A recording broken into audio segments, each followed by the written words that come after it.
Ever fought with a too tight chain? Or wondered if you could skip chaining altogether? Let's compare a classic chain foundation to a single crochet foundation row. Have you ever tried single crochet foundation row yet? Have you? Let me know. Are you still chaining like it's 1999, like I did for almost 15-20 years? I wish somebody had told me that before 1999. Hey crochet friends, I'm Mo, your crochet companion. Here's what we're doing today. I'm going to show you the difference between starting with a regular chain foundation and starting with a single crochet foundation row, and why you'd use one over the other. First, let me show you the difference between the two. So this one at the top here, I did this. This is the regular chain foundation row. As you can kind of see, it keeps trying to twirl and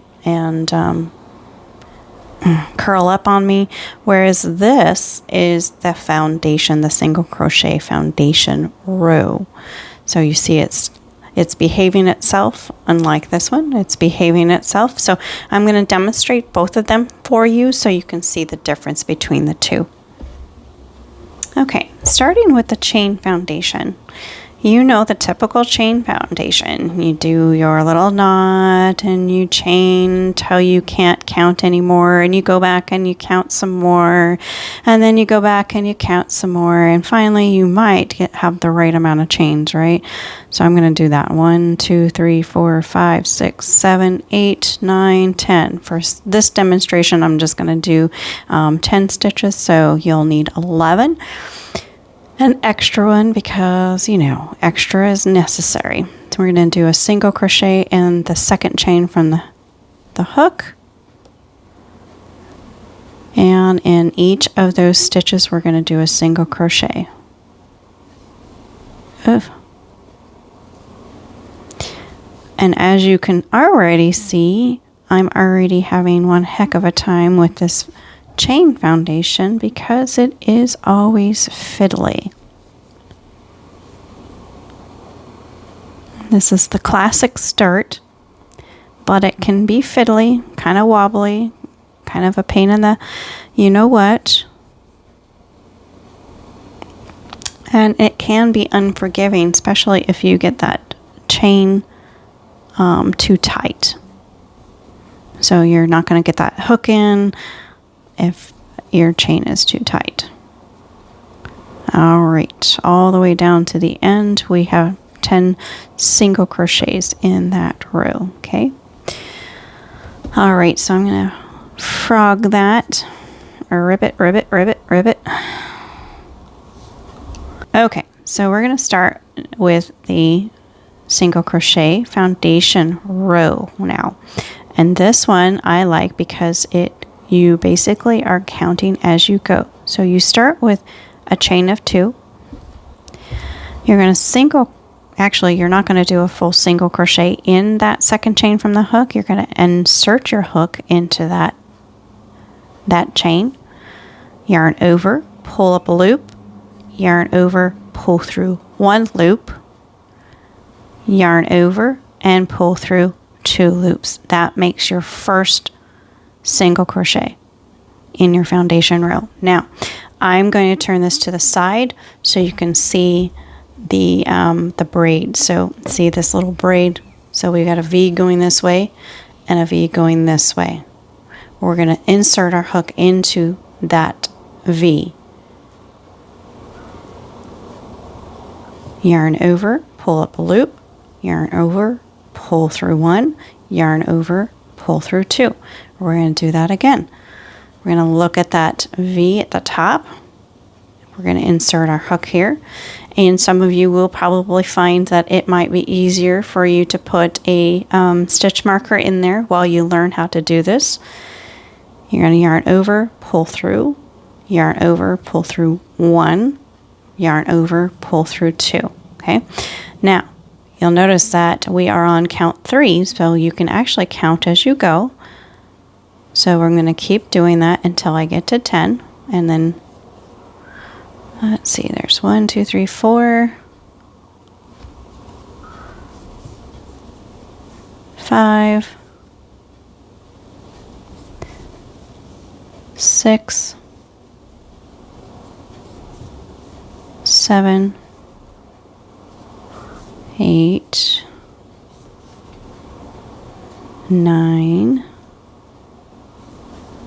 and 10. All right, so now let me pull these examples over here again. So as you can see, there's really not much difference. I mean, you can tell a little bit of difference between them, but that's the point of the single crochet foundation. You want it to look almost identical to what it would look like with the chain foundation.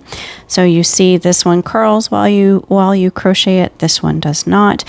This one, you have to count all the chains before you can do your single crochets, and doing those single crochets in the chain is awkward at best. And then the single crochet foundation, you can just keep going.